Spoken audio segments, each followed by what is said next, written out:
Saudi अरब की तरफ से लबनानी सफीर को मुल्क बदर करने के इकदाम के बाद बहरीन और कुवैत ने भी लबनानी सफीर को मुल्क छोड़ने का हुक्म दे दिया। دفاع عن النفس، مش عم بيدافعوا عن نفسهم السوسيين، هن عم بيعتدوا على حدا؟ هم يعتدون على أحد؟ يعني أنا أعتقد أنا في نظري إنه هذه الحرب اليمنية عبثية يجب أن تتوقف।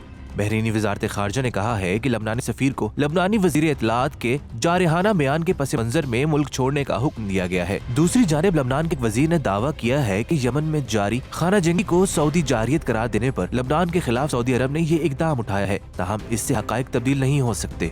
वला यजूज़ अन नज़ल फी लबनान अर्दतन लिल-इब्तिज़ाज़ मिन अय्यि अहद, ला मिन दुवल वला मिन सुफरा वला मिन अफराद, वहुम युमलून अलैना मन यजिब अन यब्का फिल हुकूमा व मन ला यजिब अन यब्का फिल हुकूमा।